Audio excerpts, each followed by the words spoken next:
Hello student, lesson number 2 multiplication and division of integers. आणि या व्हिडिओमध्ये आपण डिव्हिजन ऑफ इंटिजर्स याच्यावरील उदाहरणे बघणार आहोत. त्याचे डिव्हिजनसाठीचे इतर रूल्स आहेत, ते रूल्स एकदा बघूयात. The quotient of two positive integer is positive. याच्यामध्ये दोन पॉझिटिव्ह नंबर्स असतील, त्याचं उत्तर काय असतं? पॉझिटिव्ह असतं डिव्हिजनमध्ये. The quotient of two negative integers, the two negative integers is positive. दोन जर निगेटिव्ह इंटिजर असतील तर त्याचं डिव्हिजन काय असतो? पॉझिटिव्ह असतो. The quotient of a positive integers and a negative integers is a negative. म्हणजे एक पॉझिटिव्ह असेल, एक निगेटिव्ह असेल, त्याचं उत्तर काय असतं? निगेटिव्ह असतं. One positive and one negative is a negative. आणि एक्झाम्पल्स सोडवत असताना आपण हे पूर्णच्या पूर्ण स्टेटमेंट वापरायचे. जसं मागील व्हिडिओमध्ये आपण पाहिलं होतं, शॉर्टमध्ये त्याला सोडवायचं नाही. ठीक आहे, आता हे तिन्ही तुम्ही इथं लिहून घेतलेले आहेत वहीमध्ये. पहिलं बघूयात. Negative 96 divided by 16. याला आपण कसं लिहितो? Negative 96 divided by 16. याला काय म्हणतो आपण? याचं रीडिंग कसं करतो? Negative 96 upon 16. निगेटिव्ह 96 अपॉन 16 म्हणजेच काय? Negative 96 divided by 16 equals to. आता हे जे निगेटिव्ह 96 आहे त्याला आपल्याला काय करायचं? ह्या 16च्या टेबलमध्ये लिहायचं, प्रोडक्ट फॉर्ममध्ये. मग 16 किती? 96 होतात. तर 16 6 96. आता हे 16चं साईन काय आहे? पॉझिटिव्ह. मग इथं आपण जेव्हा वर 16 घेऊ ते पॉझिटिव्ह घेऊ इंटू, आणि दुसरं जे असं इथं निगेटिव्ह असल्यामुळे ते काय? मग 6ला निगेटिव्ह साईन देऊ. बघा आता याचं आपण याची कशी फोड केली, प्रोडक्ट फॉर्ममध्ये कसं लिहिलं? 96 निगेटिव्ह 96. आता याचं बघा इथे one positive integer and one negative integer यांचा प्रोडक्ट काय असतो? आपण मागच्या व्हिडिओमध्ये पाहिलेलं. याचा प्रोडक्ट असतं निगेटिव्ह आलं, म्हणजे याचं आपण हे लिहिलं, आणि हे 16ला इथं 16 लिहिलं. आता हे साईन इकडे दिलं तरी चालतं, पण आपल्याला काय पाहिजे? इथं खाली डिनॉमिनेटरला काय? पॉझिटिव्ह आहे, मग आपण हे 16ला पॉझिटिव्ह दिलं. इथं जर निगेटिव्ह असतं तर निगेटिव्ह दिलं असतं आणि इथं पॉझिटिव्ह ठेवलं असतं. ठीक आहे. आता मग या ठिकाणी हे 16 1 जा 16, हे 16ने 16 डिवाइड केलं, त्याचं डिव्हिजन काय होतं? 1. मग काय उरलं खाली? मग या ठिकाणी निगेटिव्ह 6. काय उरलं? निगेटिव्ह 6. बघा काय रूल होता इथं? One negative integer, one positive integer. Positive negative किंवा negative positive is always negative integer. काय आलं त्याचं उत्तर? Negative integer. सेकंड 98, आणि हे काय? निगेटिव्ह 28. आता हे 28च्या टेबलमध्ये येतात का 98? नाही. मग 98चे असे फॅक्टर्स काढायचे, अशा मल्टिप्लिकेशनमध्ये लिहायचं की ते 28मध्ये पण पाहिजे तोच म्हणजे काय? काही या ठिकाणी 14 किती? 98 होतं. तर 14 7 जा 98. 14 7 जा 98. किंवा अगोदर इथं एक स्टेप लिहिली, इथं मी वर लिहितो 98 अपॉन निगेटिव्ह 28. या अगोदर असं लिहिलं, आणि नंतर मग हे प्रोडक्ट फॉर्ममध्ये लिहिलं. आता निगेटिव्ह 28ला लिहायचं. निगेटिव्ह 28ला प्रोडक्ट फॉर्म लिहिताना एक निगेटिव्ह नंबर असेल, एक पॉझिटिव्ह नंबर असेल. मग आता आपल्याला या ठिकाणी हे 14 इथं आहे. काय? 14. मग 14ला काय देऊयात? पॉझिटिव्ह देऊयात. 14 इंटू 2, 14 2 जा 28, आणि 2ला काय देऊयात? निगेटिव्ह देऊयात. 2ला काय देऊयात? निगेटिव्ह. आता परत बघा एकदा. 14 इंटू 7 98 आलं. 14 इंटू 2 28, आणि one positive integer, one negative integer यांचा प्रोडक्ट काय असतो? जे आपण प्रॅक्टिस एट 8मध्ये बघितलं होतं रूल्स, मल्टिप्लिकेशन ऑफ इंटिजर्समध्ये. The product of positive and negative is negative equals to. आता या ठिकाणी हे 14ला डिवाइड केलं, काय ते आन्सर? 1. मग काय या ठिकाणी हे 7 अपॉन निगेटिव्ह 2. 7 upon negative 2. आणि तुम्ही बघितलं असेल, हे जे निगेटिव्हचं साईन असतं हे नेहमी काय करायचं? न्यूमरेटरला द्यायचं, डिनॉमिनेटरला नाही. इथं येईल निगेटिव्ह 7 अपॉन 2. Negative 7 upon 2. या दोघांची व्हॅल्यू काय असते? सारखीच असते. Equals to. आता इथं बघा हे निगेटिव्ह 51 अपॉन 68 इक्वल्स टू. आता याचं जेव्हा आपण हे प्रोडक्ट फॉर्ममध्ये लिहू मल्टिप्लिकेशनमध्ये, तर एक पॉझिटिव्ह नंबर असेल आणि एक निगेटिव्ह नंबर असेल, हे तर तुमच्या लक्षात आलं. आता इथं मग कोणते दोन नंबर्स येतील? 51साठी आणि 64साठी 68साठी बघूया, सॉरी 68ला. मग 68ला कशाने मल्टिप्लिकेशनमध्ये येईल ते 17 4 जा 17 4 जा. आता इथं 17 काय आहे, हे पॉझिटिव्ह आहे. मग याला कसं लिहिता येतील, 17 3 जा काय लिहिता येईल, 17 3 जा. म्हणजे इथं काय होईल मग, हा 17 × 3. पण इथं निगेटिव्ह असल्यामुळे आपल्या दोघांपैकी एकाला निगेटिव्ह साईन द्यावं लागेल. मग निगेटिव्ह साईन याला द्यावं लागेल का याला द्यावं लागेल, दोन्हीकडे दिलं चालतं, पण आपल्याला हे 17 कॅन्सल करायचं. म्हणजे निगेटिव्ह साईन कोणाला द्यायचं, या 3ला द्यायचं. निगेटिव्ह साईन कोणाला द्यायचं, 3ला. 17 1 जा 17, हे 17 1 जा 17, हे डिवाइड 1 येतं, या दोघांचं डिव्हिजन काय उरलं ते -3/4. -3/4 लक्षात येतं आहे. आता इक्वल्स टू बघा इथे 38/-57. 38/-57. आता 38 ही काय पॉझिटिव्ह आहे. मग याचा जो प्रॉडक्ट फॉर्म असेल, याला जो प्रॉडक्ट फॉर्ममध्ये दोन्ही पॉझिटिव्ह असतील, मग काय येईल ते 19 × 2. 19 2 जा 38. त्यासाठी टेबल सर्वांनी चांगले पाठ करायचे, म्हणजे आपल्याला हे लगेच कळतं. आता हे कसं येईल मग 19 3 जा. आता इथे बघा 19 × 3. पण इथे निगेटिव्ह आहे, मग आपल्याला दोघांपैकी एकाला निगेटिव्ह द्यावं लागेल. तर मग कुणाला देणार आपण, हे 3ला, या 3ला देणार. कारण आपल्याला हे काय होईल इथं ते डिव्हिजन करायचं. मग हे 19नी 19ला डिवाइड केलं, आन्सर काय येतं 1. आन्सर काय येतं 1. आता काय उरलं मग या ठिकाणी, इक्वल्स टू 2/-3. पण मागच्या उदाहरणात बघितल्याप्रमाणे हे जे निगेटिव्ह साईन आहे व कुठं द्यायचं असतं, हे न्यूमरेटरला. म्हणजे काय उत्तर -2/3. हे डिनॉमिनेटरला द्यायचं नाही. ठीक आहे. आता question number 5 sorry, -85/20 equals to. आता हे बघा इथे हे 20च्या टेबलमध्ये दिसतंय का तुम्हाला, हे 20 आणि ह्याला कसं करणार मग, नाही. मग काय करावं लागेल, हे आता तुम्हाला टेस्ट ऑफ डिव्हिजिबिलिटी माहिती आहे. हे 5ने डिव्हिजिबल आहे, 5ने डिव्हिजिबल आहे. मग याला आपण कसं लिहिणार, 17 5 जा 17 5 जा. आणि याला काय लिहिणार, 4 5 जा 20. 17 5 जा 85 आणि 4 5 जा 20. पण आता इथं वर निगेटिव्ह साईन द्यायचं राहिलं. आता हे 5 5 सारखे आलं, म्हणजे इथं निगेटिव्ह साईन कुणाला देणार आपण, या 17ला देणार. निगेटिव्ह साईन कुणाला देणार, 17ला. मग काय होईल या ठिकाणी, हे 5 1 हे डिवाइड केलं, हे याचं आन्सर 1 आलं, इक्वल्स टू काय येईल मग -17/4.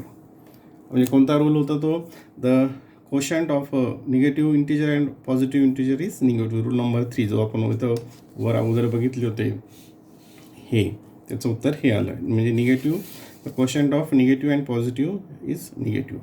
आता हां इथे बघा, आता हे -150/-25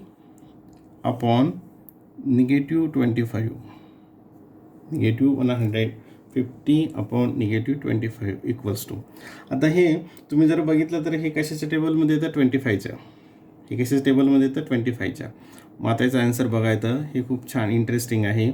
125ला कसं लिहिणार तुम्ही, 25 × 6. 25 × 6. आणि ह्या 25 साईन आपण नंतर बघूयात. आणि ह्या 25ला कसं लिहिणार, 25 × 1. काय लिहिणार, 25 × 1.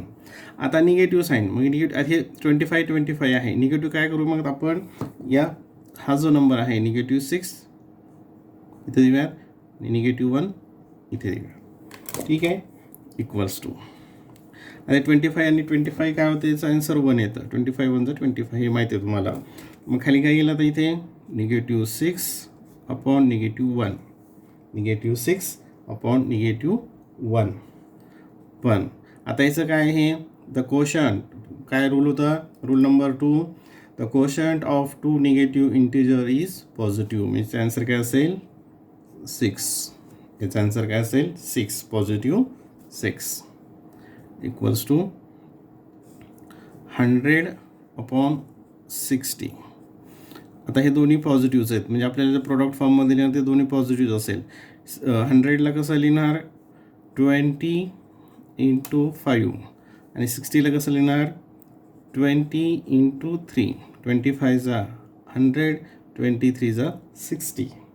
मग या ठिकाणी काय कॅन्सल होईल, हे 21 जा 20, हे 21. मग काय उरलं खाली 5/3.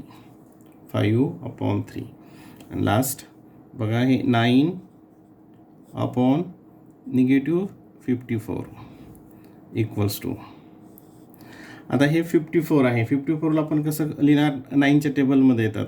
9च्या टेबलमध्ये किती येईल ते 9 किती 54, तर 9 6 जा. आता बघा इथे काय लिहिणार, हे नाही 9 पॉझिटिव्ह राहील. इथं काय येईल 9 × 6. आता निगेटिव्ह साईन कोणाला देणार आपण या ठिकाणी 6ला देणार. निगेटिव्ह साईन या ठिकाणी 6ला देणार इक्वल्स टू. आता इथे हे 9 आणि 9 1 9, हे इथं 1 आलं याचा आन्सर. मग खाली काय उरलं 1/. बऱ्याच वेळेस मला काय डायरेक्ट हे लिहितात 1 इथं न्यूमरेटर लिहित नाही, त्यामुळे ते चूक होते. -6 इक्वल्स टू. आणि आपण मागे उदाहरणात काय पाहिलं होतं, जर इथं साईन असेल निगेटिव्ह तर कुठे द्यायचं ते न्यूमरेटरला. म्हणजे या ठिकाणी काय येईल -1/6. -1/6. हे लक्षात आलं. हे आता पुढचे क्वेश्चन्स बघूयात. पुढे आणखीन 2 उदाहरणं आहेत, ते तुम्ही सहज सोडू शकता. आता question number 2, right 3 divisions of integer such that the fractional form of each will be 24/5. आता कोणतेही तुम्ही असे किती नंबर्स तयार करायचे, 3 डिव्हिजन्स घ्यायचे की त्यांचं उत्तर हे किती आलं पाहिजे 24/5. तर हे करत असताना तुम्ही मागच्या वर्गामध्ये शिकला होतात की हे न्यूमरेटर आणि डिनॉमिनेटरला एकाच नंबरने मल्टिप्लाय केलं तर काही फरक पडत नाही, तुम्ही बघितलेलं होतं. मग या ठिकाणी आपण काय करणार, हे डिव्हिजन येण्यासाठी ओरली रफमध्ये मग 24ला आणि 5ला एकाच नंबरने मल्टिप्लाय केलं. समजा 2ने मल्टिप्लाय केलं, मग ते काय येईल मग 24 × 2 48. काय येईल 48. आणि याला आपण कसं लिहितो डिवायडेड बाय. आणि 5ला आपण 2ने मल्टिप्लाय केलं, ते काय येईल मग 5 2 जा 10. 5 2 जा 10. मग ह्या 2 नंबर अशा आहेत की याचा डिव्हिजन हा इतका येतो. कसं ते परत बघूयात आपण. आणि मागच्या पद्धतीने एका सोळीमध्ये मी इथे घेतो 48, हे मागच्या क्लासमध्ये झालेलं आहे 10. याला आपण कसं लिहिणार मल्टिप्लिकेशन फॉर्ममध्ये 24 × 2. आणि याला कसं लिहिणार 5 × 2.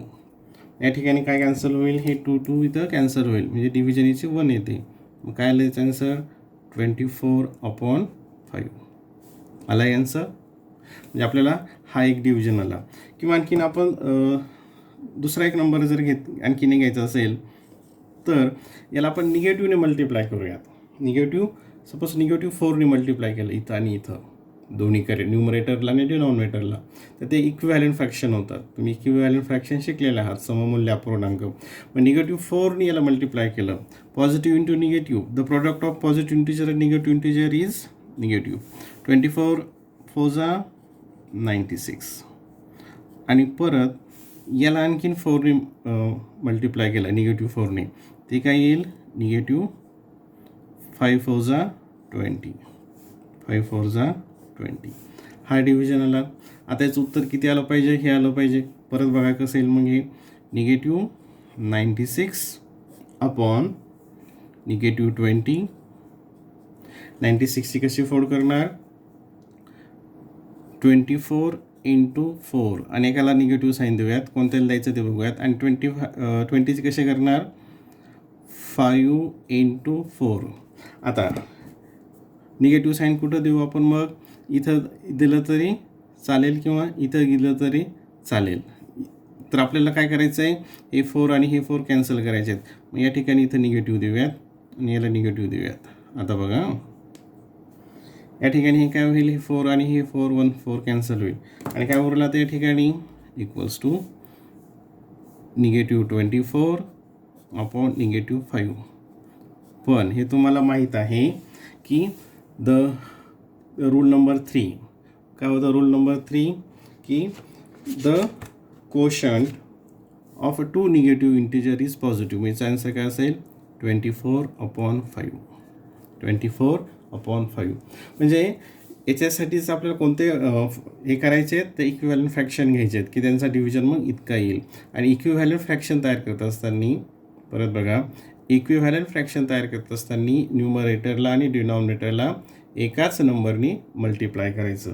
एकाच नंबरनी मल्टिप्लाय करायचं. ठीक आहे. आता इथं मी 2 एक्झाम्पल दिलेले आहेत. याच्यावरून तुम्ही आणखीन इथं कोणतं 7ने मल्टिप्लाय करा, -10नी मल्टिप्लाय करा, -8नी मल्टिप्लाय करा. पण ते करताना खाली आणि वर करायचं आणि मग तो डिव्हिजन इथं लिहायचा. आणखीन एक फक्त इथं मी मांडणी करून ठेवतो. नंबर 3, समजा तुम्ही याला 10नी मल्टिप्लाय केलं तर या ठिकाणी काय येईल?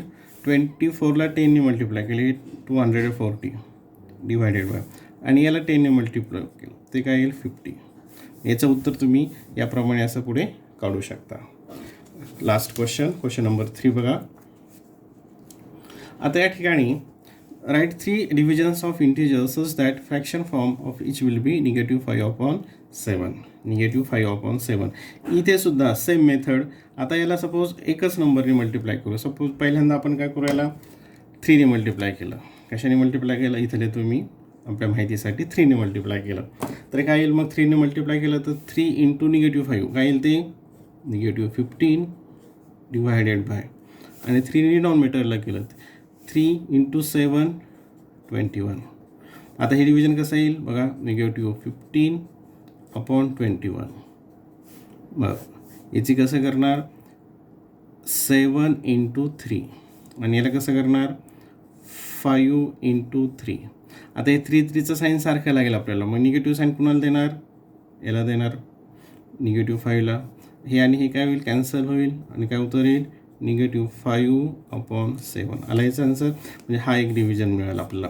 3 divisions of integers such that the fraction form of each will be -5/7. म्हणजे याला कोणते, आता एक आणखीन शेवटचं उदाहरण बघूयात. याला सपोज -4ने मल्टिप्लाय केलं तर काय येईल? मग आता -4ने -5ला मल्टिप्लाय केलं. The product of 2 negative integer is positive. 4 5 20 divided by, -4ने 7ला मल्टिप्लाय केलं. 4 7 28. And the product of negative and positive ते काय? निगेटिव्ह. 4 7 28. आलं हे. आणि याला आपण कसं करणार मग? 20/-28. याला मल्टिप्लिकेशन फॉर्ममध्ये परत कसं लिहिणार? 4 × 5, आणि याला कसं लिहिणार? 4 × -7. 4 × -7. आता या ठिकाणी काय होईल? 4 आणि 4 कॅन्सल होतील. हां, आता इथे बघा हे किती येईल मग या ठिकाणी? 5/-7. पण मागच्या उदाहरणामध्ये पाहिलं तुम्ही की हे जे निगेटिव्ह साईन असतं हे कुठं द्यायचं? न्यूमरेटरला द्यायचं. म्हणजे त्याचाच अर्थ काय होतो? -5/7. -5/7. म्हणजे याला कोणत्याही एकाच नंबरनं न्यूमरेटरला आणि डिनॉमिनेटरला मल्टिप्लाय केल्यानंतर त्याचं इक्विव्हॅलंट फ्रॅक्शन तयार होतो, आणि हे आपण इथं बघितलेलं आहे. अशा प्रकारे आणखीन तुम्ही उदाहरणं घेऊ शकता.